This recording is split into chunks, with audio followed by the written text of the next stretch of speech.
राजधानी दिल्ली में सभी सरकारी ठेकों को प्राइवेट हाथों में दे दिया गया है। और आपको बता दें, दिल्ली सरकार जो अक्सर ये कहती है कि केंद्र सरकार ने बहुत से डिपार्टमेंट्स को प्राइवेट कर दिया है, निजी हाथों में दे दिया है, उसी दिल्ली सरकार ने दिल्ली के जितने भी शराब के सरकारी ठेके हैं उन्हें प्राइवेट हाथों में सौंप दिया है।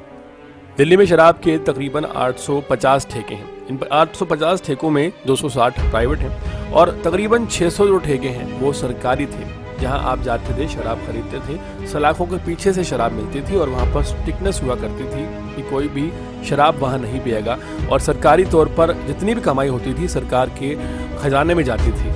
अब आपको शराब के ठेकों के बाहर वो धक्का मुक्की नहीं देखने को मिलने वाली।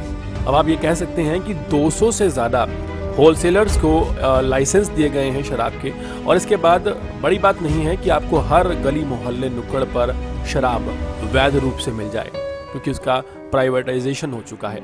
यह बड़ी खबर है कि दिल्ली में शराब की बिक्री पर अब किसी भी तरह का सरकारी जो है हक नहीं रहा है।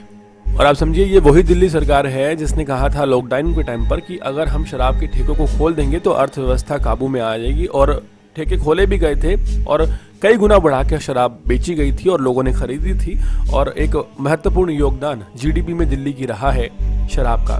वहीं शराब के ठेके रातों रात निजी हाथों में दे दिए जाते हैं। इसके पीछे की क्या वजह हो सकती है?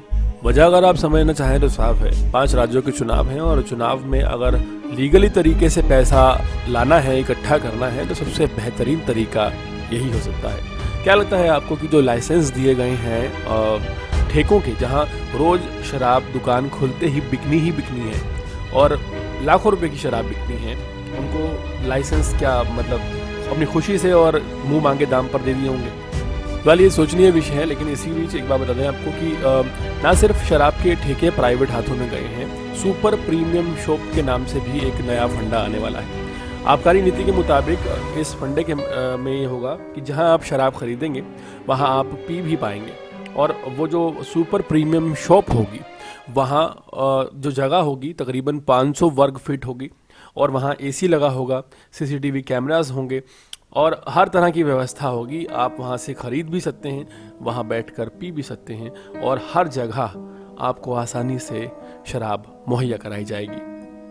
इस पूरे मामले में सोचने का विषय यही है कि जो सरकार अक्सर आरोप लगाती है कि सरकारी विभाग और सरकारी डिपार्टमेंट, सरकारी कंपनियां बेची जा रही हैं, उसने कई सालों से चला आ रहा सरकारी ठेकों का जो लाइसेंस है वो अब निजी हाथों में दे दिया है। अब आपको सरकारी शराब की दुकान नज़र दिल्ली में नहीं आएगी, अब आप कहीं से भी शराब खरीद पाएंगे।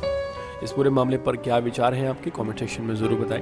देश और दुनिया की तमाम खबरों से जुड़े रहने के लिए हमारे चैनल को सब्सक्राइब करें ताकि आप तक पहुंचता रहे हमारा हर लेटेस्ट अपडेट।